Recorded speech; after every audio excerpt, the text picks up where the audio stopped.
I'm here with Jill G. Hall, the author of our May My Librarian Book Club pick, The Black Velvet Coat, which we've been really enjoying in our book club this month. And before I have Jill tell us a little bit about the book, I just want to let everyone know what the My Librarian Book Club is.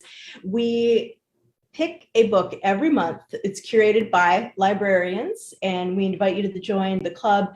There's a free subscription, and if you are a paying subscriber, we email you the ebook.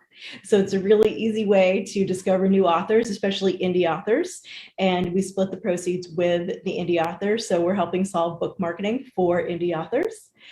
All right, without further ado, here is Jill G. Hall, who will tell us about The Black Velvet Coat.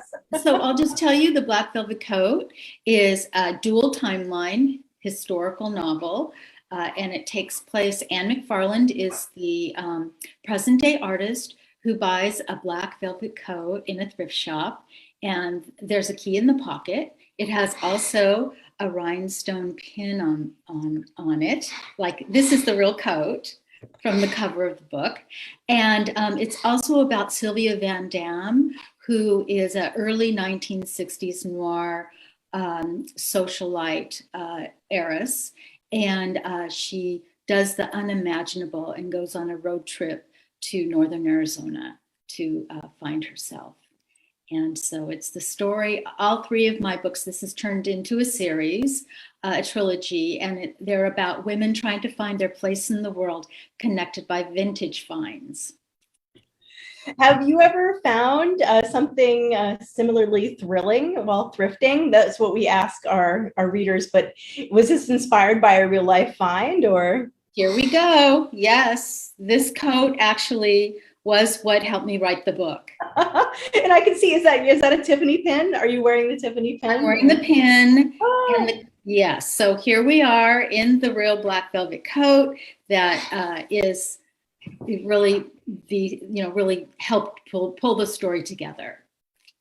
Oh, that's fantastic. And did you used to live in San Francisco?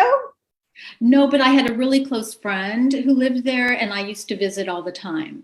And I've spent a lot of time in San Francisco. I love it, and I think it's a really romantic city. And it's what happened as I started to write. That just came to me. Oh yes, I live in San Francisco. I've been here for 18 years, so I feel like I love reading about the landmarks and trying to figure out which thrift store is it. How cool! Was it based on a real store or? It's not based on a real store, but Anne's apartment is based on a real apartment. My friend Anne lived on California Street, and she was also an artist, so I based it on her. Yes. And so, what cross street? Do you remember what? Yeah, it was just north of Polk.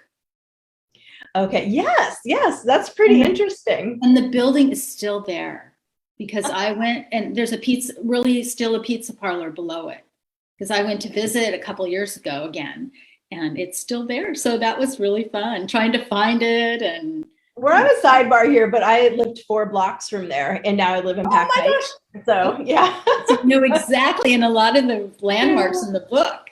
I know. Yeah, there's a Trader Joe's there now. All right, but anyway, I digress. Yes. I'm going to check the chat and see if there's any any questions from the readers. Yes. But would you say that you use elements of magic realism or magical realism to, tell the story you want to tell? Well, yes. Well, I think I'm an intuitive writer. So I write not with my head, but with my heart. So a lot of things that have happened while writing the book in my real life have been magic. And so a lot of times the crossover between the two characters is very magical. But I try to make them also be real so that they could have really happened in real life. I try to make them believable too. Oh, yes. Oh, that's certainly true. And I was especially transported by the prologue. I mean, I love authors who use those techniques. Yes. And this is fun. Go ahead. I've written the prologue and I really, really loved it. It was going to be part of the book, but it didn't really fit in it. And I said, I really want to use it. So I put it there as the prologue. And I think it really helped get the story going, the mood. Yes, as a fellow writer, I could say it's really impactful, and I loved how you used it. So we asked readers if they've ever possessed an object they believe to be magic, and we asked, what do you think gives the coat its power? What do I think that gives? I think it's a lot of it is just the lushness of it. And I actually wore this to a real event the other night. The movie Downton Abbey came out. Yes. So I met with a lot of my girlfriends for dinner, and we all dressed up in Downton Abbey clothes, and I wore this with kind of a flapper dress underneath it. And all through I just love the lushness and the romantic feeling of it. And then the pin, for those of you who've read the book, is very helpful to Sylvia and helps her. She likes shiny things. And it's so true. Sometimes when you put something on that's really luxurious, it can just transform you into a whole different person. It can give you confidence. Yeah. Yes, I always feel very glamorous in it. I wear it all the time, to my book talks, but also in life. Let's see, as we wait for more questions to come in, I just want to ask, could you tell us a little bit about the rest of the trilogy for those of us who want to continue reading? Yes, okay. So I had, right when the Black Velvet Coat was getting ready to come out, and I was finishing up the last editing, all of a sudden there was a girl, Claire Devereaux, shows up. She's a 1920 debutante, and she defies her father to become a flapper. And when the stock market crashed, she becomes entwined in the world of burlesque. And I had finished the novel, and I thought, oh, this is a really strong story. I think it can work. But then I kept writing, and all of a sudden, there's Anne McFarland visiting her boyfriend Sergio in New York City. She goes into the back of an antique shop looking for found objects, and there are a pair of silver dance shoes. And she buys them. Of course, she couldn't afford them, but she bought them anyway. They fit perfectly. And so there's some magic there again. And so it's the story, again, another dual timeline story with Anne.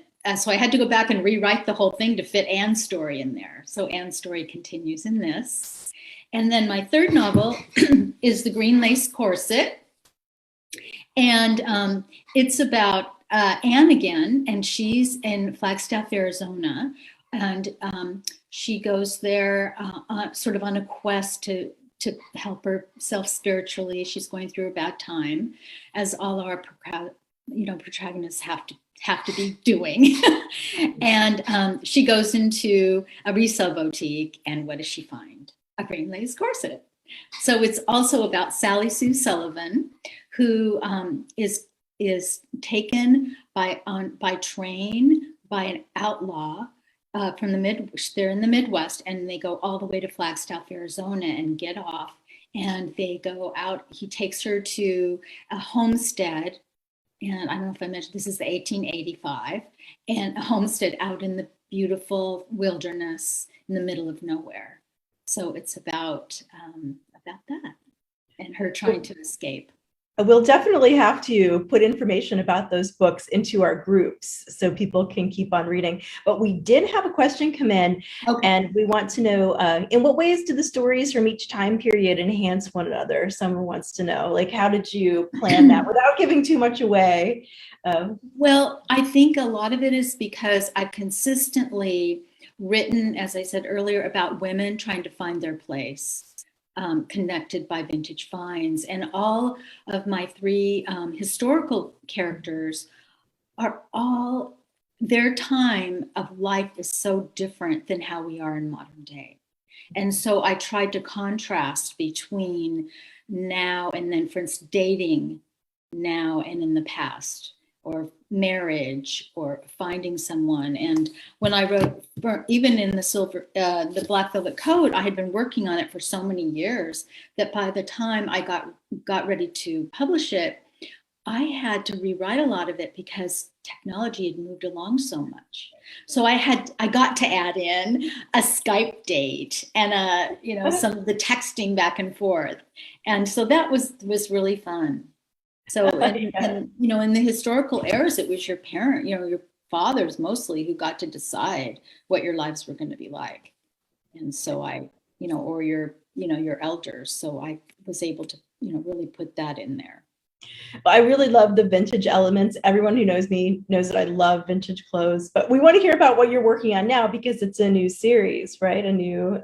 Well, it's actually, it's a standalone novel. It's not part of the series. And it's inspired by the life of a clairvoyant and a medium. And she really lived. And she had a childhood dream of a white city on a sundown sea. But on the threshold of the 1900s, she's serving poor immigrants in lower Manhattan at her do-good mission. And she realizes she made a drastic mistake by marrying her third husband. And she's given up all hopes of any kind of happiness. But then she encounters a mysterious man who shows her the path for her vision to come true. And he's the leader of the Theosophical Society and becomes her teacher. And then when he passes into the light, she takes over the organization and is able to move their headquarters from New York to San Diego to Point Loma. And she tries to establish Loma Land, a school and arts colony where people from around the world reside in harmony on a beautiful peninsula. Fascinating. And these are based on real historical details? So Madam Catherine Tingley was a real woman who lived here in Point Loma, right part of my walking path, right near where I live. And I grew up with rumors of her growing up, and I wanted to find out, was she the real deal? There were rumors of seances and mediums and her being really controlling and other people saying, oh, she was wonderful. So I wanted to find out who she really was and write about it. It's been intense, just all of the research to go, it's a totally different writing process because she was a real person. So I've had I want to really honor her and who she was. And so if there are things that I can't find out, that's what I get to really make up. But I want to be as factual as possible. Are any of her relatives still alive? Or she didn't have any children. Oh, but there are children of people whose parents lived there and were part of the whole thing. Yeah. That's fascinating. Well, I wish you the best of luck. And we've so enjoyed having you here and reading The Black Velvet Coat in our book club. And for everybody who hasn't picked it up yet, please get the book. The discussion will be ongoing, and we'll, I believe, also start reading the other two novels. Great. Well, before you go, I just really want to thank you, Michelle, for having me and choosing The Black Velvet Coat, and also to readers out there, if you like it or like my books, please tell your friends. And if you have other authors, the way you can really help is to post reviews on Goodreads and Amazon and even BookBub, and also you're welcome to follow me on Instagram and Facebook. I'm pretty active on those. I post about once a day on all of those. And I also have a blog that I write. I send out something about once a month. Wonderful. Well, my team will put those links in this chat. Excellent. And in the comments of the post, rather. Yes. So we'll definitely keep the interaction going. Okay, thank you. Bye-bye, everybody. Thanks Thanks so much. Have a great day. Okay. Bye, Jill.